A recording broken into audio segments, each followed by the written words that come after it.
Ric Grenell joins me now. It's good to have you back on, Rick. I think the West has really created a monster here. We went through this in 2020.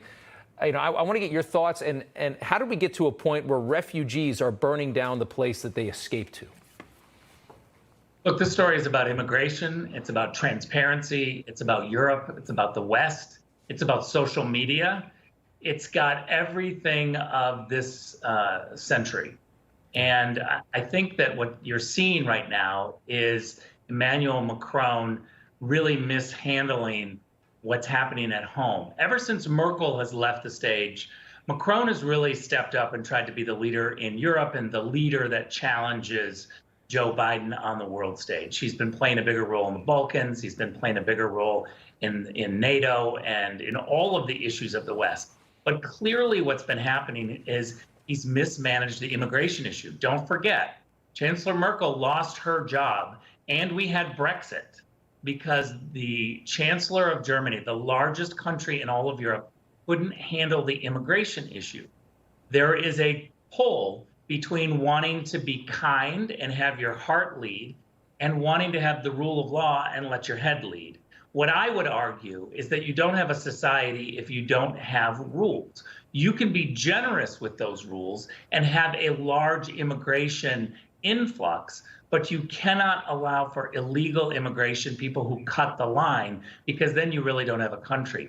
This is a great warning for the Democrats in our country, in America.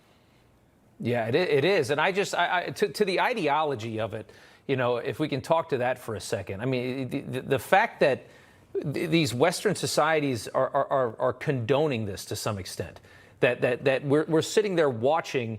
I'll show you a video from Minnesota, teenagers in Minneapolis, and potentially Somali migrants, the children of Somali migrants in Minneapolis, which has a very large population of Somali immigrants, Ilhan Omar being one of them, blasting police with fireworks last night. We're seeing this, and you're seeing it in France, and you're seeing it in a lot of places in the West. This arrogance from people that were rescued by this country, and they hate the country that they went to, the country that saved them.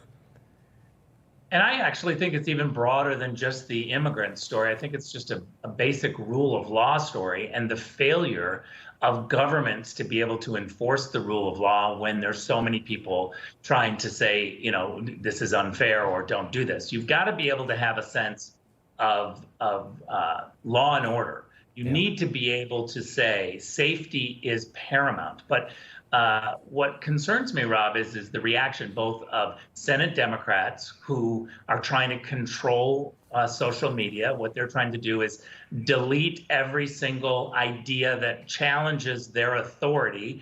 They call it going after disinformation, but it's really manipulating social media. And then you look at what happened with Macron, and his first reaction when there was a meltdown in France was to suspend social media. Right. Think about that. These are leaders that are trying to control the narrative of their society. That will not end well. Oh. Ric Grenell, always good to have you on. Thank you so much.